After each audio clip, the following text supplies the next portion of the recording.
FOMC를 하루 앞두고 미국 증시가 상승 마감을 했습니다. 이것을 두고서 말은 많습니다.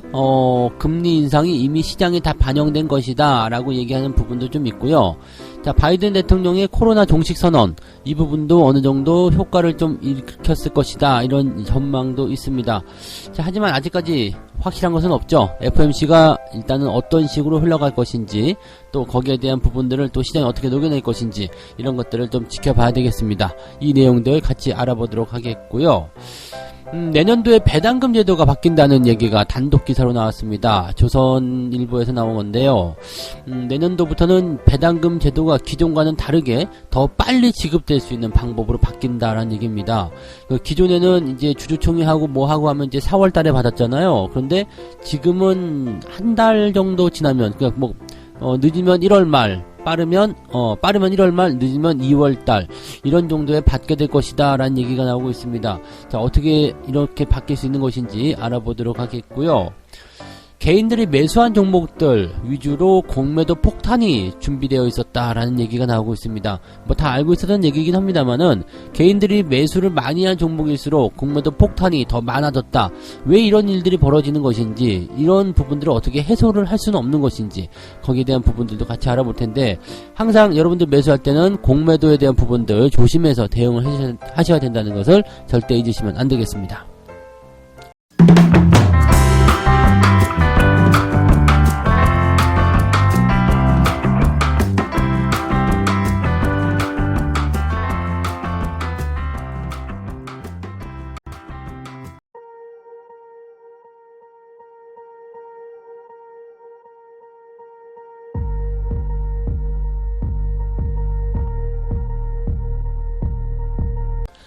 네, 반갑습니다. 자, 오늘은 9월 20일이고요. 화요일입니다.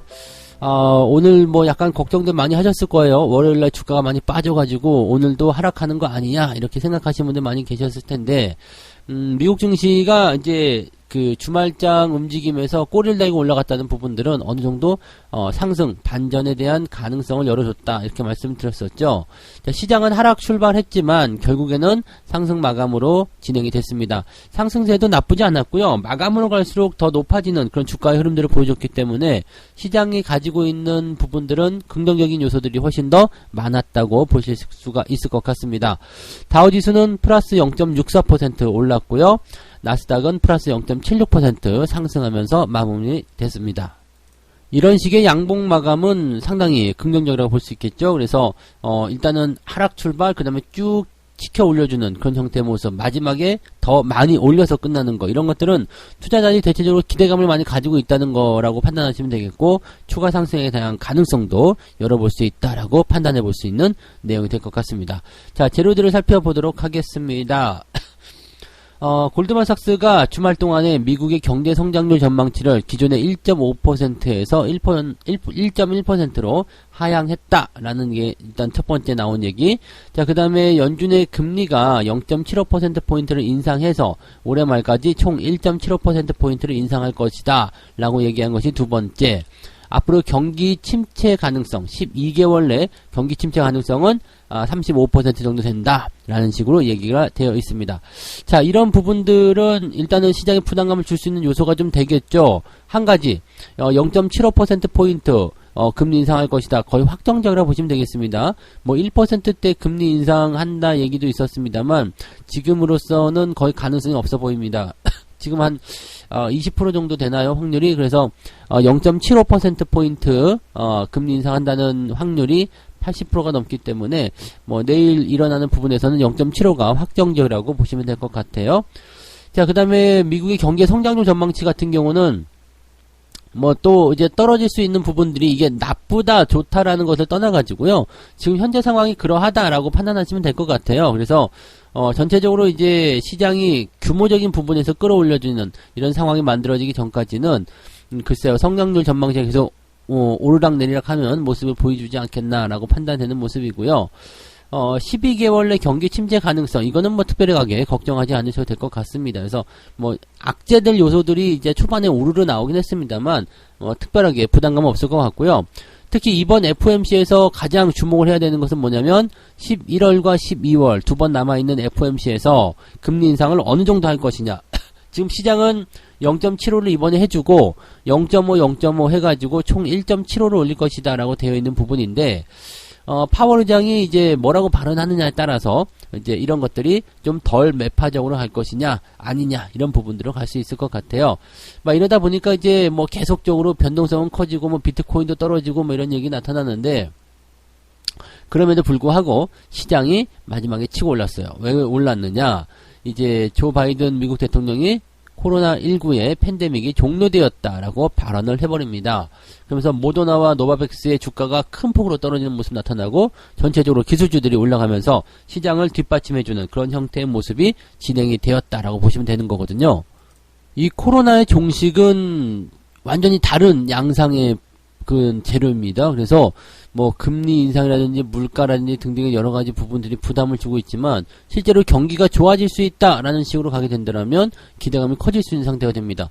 미국 증시에 대한 부분들이 이 헬스 그 다음에 부동산 요 두 업종을 제외하고서 뭐 거의 대부분의 업종군들이 다 같이 올라갔다 보시면 되겠고 특히 이제 유틸리티, 금융, 뭐 산업, 이미 소비재 이런 쪽으로 1% 이상씩 업종 지수가 올랐다는 것이 굉장히 주목해볼 만한 내용이라고 판단하시면 되겠습니다. 그러니까 악재에 대한 부분들은 이미 반영이 됐고 이제 호재에 대한 부분이 빵 터졌다라고 생각하실 수 있는 내용이 되겠죠. 자, 일단 뉴욕 증시 전문가들은 어떻게 보고 있느냐? 연준의 공격적 금리 인상이 결국 위험 자산에 상당한 타격을 줄 수 있다. 조심해라. 이런 식으로 얘기를 하고 있습니다. 자, 이렇게 되면 연준을 또 압박하는 내용이 되는 거잖아요. 연준의 인플레이션 억제 움직임이 장기 위험 자산을 가진 투자자들에게는 부정적일 것이다. 연준이 과도한 수준까지 나아갈 수 있다. 어떤 것이 망가질 때까지 밀어붙일 수도 있는데 물론 망가진 것은 회복되겠지만 그것은 주가일 수도 있다. 뭐 이런 식으로 얘기가 나오고 있네요. 이런 식으로 경고를 계속해서 하게 된다라면 실질적으로 이제 뭐 시장에 참여 중인 사람들 입장에서는 걱정거리가 늘어나는 셈이고요. 연준의 입장에서는 조심스러울 수밖에 없어요. 그냥 니들 때문이야 라고 얘기하고 있는 거거든요. 너희들 때문에 지금 주가가 망가지는 거야. 너희들 때문에 지금 이렇게 시장이 망가지는 거야. 금리를 왜 이렇게 공격적으로 인상해? 라고 얘기를 해주는 것과 똑같은 얘기입니다. 그래서 이렇게 된다면은 새가슴인 파월이 요즘에는 좀 많이 이제 빌드업을 하긴 했습니다만 그래도 여전히 새가슴이잖아요. 그러니까 약간은 완화된 발언을 이번에 해주지 않겠느냐라는 식으로 우리가 생각할 것 같긴 합니다. 물론 이제 시장 전문가들은 또 한 번 큰 폭으로 금리 인상하면서 우리를 놀라게 하는 거 아니야? 뭐 이렇게 얘기하고 있긴 합니다만 가능성은 별로 없는 것 같다라고 판단이 되고 있습니다.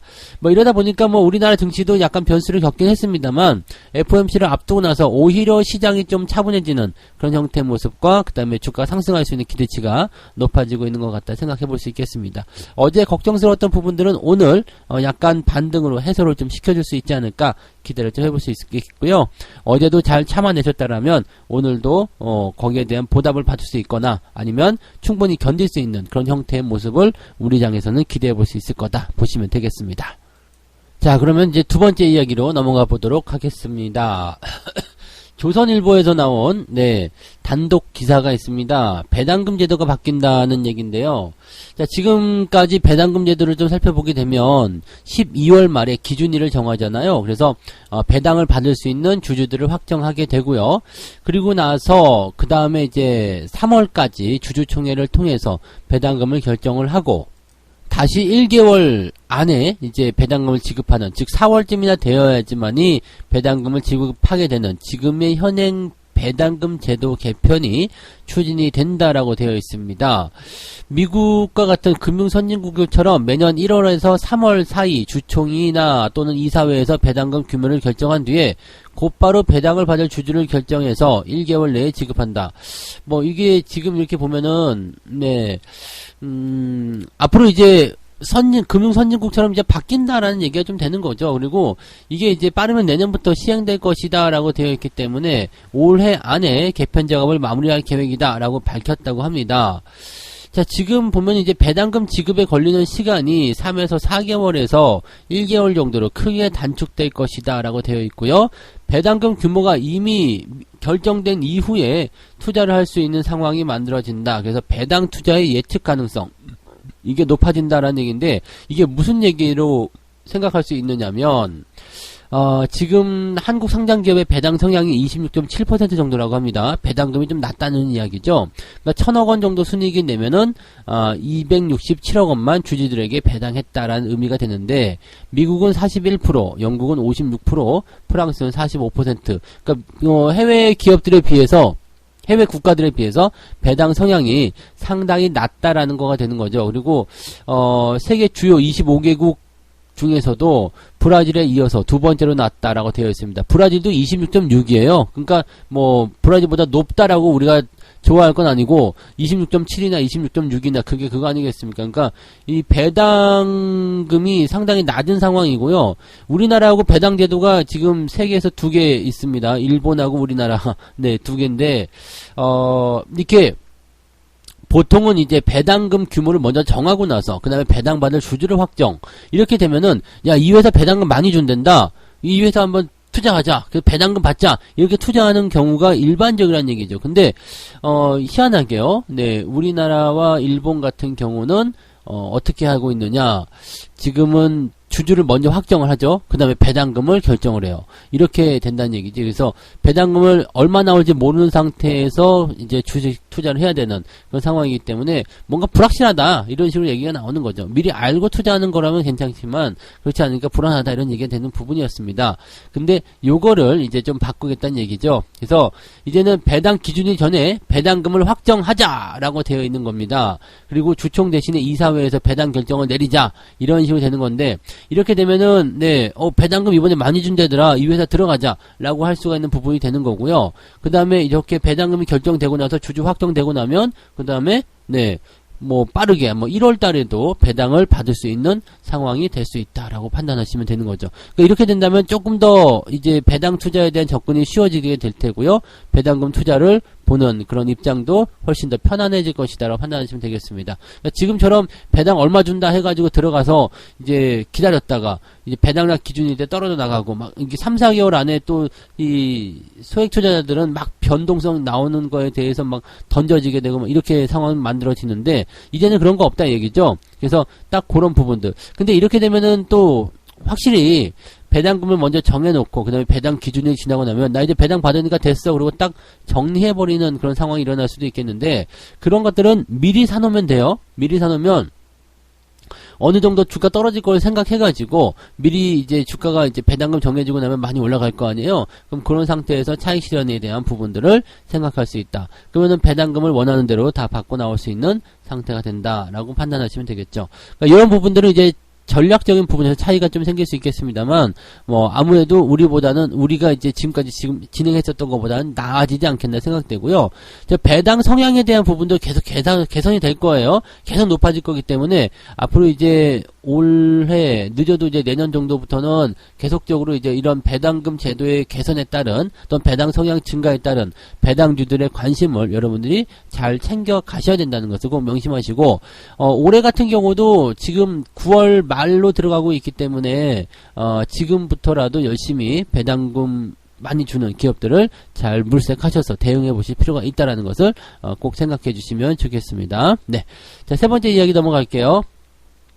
개미들이 사면 떨어진다. 그런데 살펴보니까 그 뒤에 공매도 폭탄이 있었다. 이건 뭐 당연히 예측할 수 있었던 내용 아니겠습니까? 자, 공매도의 바로미터로 여겨지는 대차거래의 체결 주수가 점차적으로 증가세를 보이고 있다. 이런 얘기하고 있고요. 지난 16일을 기점으로 해서 지난 6일 기준에 대한 부분보다 2배 넘게 급증했다. 지난 6일에는 1719만 주였는데 지난 16일날 보니까 열흘 사이에 무려 4259만 주로 늘어났다. 자, 이렇게 되어 있고요. 지금 보면은 개인들이 많이 매수한 카카오뱅크, 왜 이렇게 카카오뱅크를 매수를 많이 하는지 모르겠는데, 카카오뱅크를 개인들이 이번 달에도 엄청나게 매수했대요. 자, 239억 원어치를 적극적으로 매수했다라 나와 있는데, 이 경우에도 최근 3개월간 대차거래 체결 건수가 무려 4,460만 주. 이게 뭐 대박 아니네요? 대박 아닙니까? 이거 대박이에요. 네. 그래서 뭐 지금 보면은 이제 전체 4위라고 얘기가 나와 있어요. 삼성전자가 1등이고요. 대한전선이 2등, HMM이 3등, 그 다음에 HMM도 3등이네요. 그 다음에 카카오뱅크가 이제 4위로 올라가 있다라고 되어 있습니다. 뭐 이거 외에도 지금 그 개인들이 계속적으로 연속 매수를 해주고 있는 기업들 좀 살펴보게 되면 메리츠 금융지주 이것도 지금 공매도 비중이 무려 35%, 아모레 G가 35%. 네, 엄청나네요. 아모레 G. 네, 아모레 G가 지금 35.5니까 이거보다 더 많은 건데, 그럼 2등일 거 아니에요? 와, 그럼 뭐 엄청나게 많은 거 아닙니까? 그래서 지금 이렇게 공매도 대차 잔고가 늘어나는 종목들은 여러분들이 조심을 해야 되는 이유가, 주가가 올라간 상태에서 이제 때리겠다는 의미로 우리가 확인을 해야 되는 거거든요. 즉, 개인 투자자들, 너희들 계속 계속 주가 올려놓으면 우리는 높은 데서 공매도 칠 거야. 라는 식으로 얘기가 되는 거기 때문에 이거는 어떻게든지 간에 매물 폭탄이 나올 수밖에 없는 내용이 됩니다. 자, 어제 같은 경우 주가가 많이 떨어졌었던 그런 기업들 보시면 다 대차 잔고 또는 공매도 잔고 수량이 높은 기업들 위주로 많이 빠지고 있었다는 것을 꼭 명심을 해보실 필요가 있습니다. 그래서 뭐 공매도의 잘못이라기보다도 많이 올라간 종목에게 공매도가 때린다는 것을 꼭 명심하셔야지 돼요. 공매도라는 것은 주가가 떨어져야지 수익이 나는 거잖아요. 그러니까 높은 데서 떨어질수록 더 큰 수익이 나겠죠. 자, 그러면 높은 데 주가가 올라가지 않으면 공매도가 나올 이유가 없어요. 그러니까 이미 많이 올라간 종목을 추격 매수한다거나 따라가거나 그런 것만 피하셔도 여러분들이 이런 매물 폭탄을 피해 가실 수가 있다는 얘기입니다. 뭐 간단한 이치지만 대충 보면은 이제 주가가 막 올라가니까 그것을 보고서 따라가려고 하는 그런 생각들이 자꾸 들게 되어 있죠. 그래서 그런 것들 자꾸 다스려야 된다는 것을 꼭 명심하시고요. 자, 그러다 보니까 이제 채권 투자로 많이 간다고 합니다. 개인 투자자들이 올해 들어서 채권 매매를 활발히 진행하고 있다. 이렇게 얘기가 되어 있는데, 채권 매매하는 것은 두 가지예요. 네, 원금 보장 받겠다. 그 다음에 뭐 한 1년물, 2년물 그 주식 시장을 조금 피해 있자. 네, 이자 조금 덜 받더라도 네, 조금 피해 있자. 이런 식으로 가는 그런 내용을 좀 생각하시면 될 것 같아요. 그래서 개인들이 뭐 하고 있느냐? 고금리의 단기물을 주로 매수한다. 네, 그 다음에 금리 하락으로 인한 자본 차익을 최대화하기 위해서 초장기물을 매수하고 있다. 이 두 가지잖아요. 그러니까 이 두 가지 부분이기 때문에 개인들 입장에서는 지금 살짝 피해 있거나 아니면 LIC 덜 넘어가 버리자. 이런 식으로 가고 있는 내용이라고 보시면 되거든요. 근데 이 채권 시장에 대한 부분이 점점 커진다라고 하더라도요. 실질적으로 이제 이쪽 부분은 잠깐 지나갔다 가는 부분입니다. 아니 주식 뭐 이거 1년도 못 참는데 뭐 이게 초장기 채권을 어떻게 참을 거예요? 3년짜리 채권 이거 개인들한테 단기 아니야 장기예요. 아시죠? 그러니까 뭐 단기물 같은 이 채권을 산다고 해가지고 만기 다 채운 사람 별로 못 봤어요. 그 시장에서 사고 팔 수 있기 때문에 그게 팔아먹는 그런 움직임으로 갈 수도 있다는 얘기죠. 그러니까 지금 상태에서 본다라면은 네 개인들이 채권을 이동하는 것은 잠깐 피해 있는 거예요. 그래서 시장이 돌아서기 시작하면 채권에 들어가 있던 물량들이 싹 빠져나와서 주식시장으로 다시 들어오게 될 겁니다. 즉 시장에서 자금이 떠난 것이 아니라 지금은 기다리고 있는 것이다 라고 판단하시면 되겠죠. 이렇게 본다라면 시장을 아주 나쁘게만 볼 필요는 없을 것 같아요. 오히려 이제 충분히 조정을 받는 그런 상황이 온다라면 기회를 통해서 주가가 조금 더 많이 상승할 수 있는 또 주가를 싸게 살 수 있는 그런 기회들을 많이 제공할 것이다 라고 판단해 보실 수도 있겠습니다. 아무튼 많이 올라간 종목들은 공매도에 대한 위험에 노출되기 때문에 반드시 조심해서 투자를 해 주실 것을 반드시 네 명심하셨으면 좋겠습니다. 네, 자 이렇게 해서 오늘 세 가지 이야기 전달해 드렸습니다. FOMC를 앞두고서 미국 증시가 상승 마감을 했다는 것 반가운 소식이고요. 국내 증시도 그런 거 나올 것 같다 생각됩니다. 특히 코로나가 종식됐다는 소식 때문에 아마 바이오주들 굉장히 약세를 보일 수 있는 가능성이 있겠고요. 그 다음에 그 외적인 위드 코로나 관련주들의 급반등 뭐 이런 것들도 오늘 기대를 살짝 해볼 수가 있겠죠. 네. 자, 내년도 배당금 제도가 바뀌는데 이렇게 된다면은 이제 배당주 투자에 대한 부분들이 훨씬 더 전략적으로 공격적인 어떤 대응이 될 가능성이 높습니다. 그래서 배당주 미리미리 준비해 주실 필요가 있지 않을까 생각되는 부분이 좀 있으니까요. 참고해 보시기 바라고요. 개인들이 매수하면 공매도 폭탄이다. 이거는 반대로 생각했을 때 주가가 높은 종목에 공매도 폭탄인데 주가가 많이 올라간 것들을 개인들이 선호한다. 이런 식으로 되는 거죠. 물론 언론의 잘못도 있어요. 막 계속적으로 이제 부추기면서 야 이거 높지만 더 갈 거야 이런 식으로 얘기하면서 이상한 소리도 해야 되는 거죠. 뭐 에코프로비엠이라든지 뭐 LNF 이런 것들 목표 주가 더 높게 잡아주면서 결국엔 주가 빼는 거 보세요. 그러니까 그런 것들이 다 공매도를 위한 그런 모양새들이니까 절대 속아 넘어가지 말고 주대 있는 투자를 하시기 바랍니다. 자, 책 잠깐 읽고 마무리하도록 하겠습니다. 주가 예측은 틀린 경우가 더 많기 때문에 실망할 필요가 없습니다. 주식 가치는 시세이며 이것은 전적으로 수급의 영향을 받습니다. 자, 주식 가치는 수급의 영향을 많이 받는다. 뭐 가치가 좋든 나쁘든 관계없어. 지금 괜찮아 보이면 가는 거야. 이런 식으로 하는 거죠. 그러니까 가치에 너무 매달리지 마시고, 또 그렇다고 해서 너무 이런 가치라는 부분들을 쓰레기 취급하지 마시고요. 적당히 섞어서 기업 가치 분석과 그 다음에 차트 분석 적당히 섞어서 잘 대응해 주실 것을 권장해 드립니다. 제가 비염 때문에 지금 녹음을 몇 번을 끊어서 하는 바람에 좀 부자연스럽긴 한데요. 양해를 좀 바라고요. 한 달 정도는 이렇게 상황이 진행될 것이다 라고 보시면 되겠습니다. 약간 괴롭기 때문에요. 빨리 마치도록 하겠습니다. 저는 장중시장에서 다시 올게요. 고맙습니다.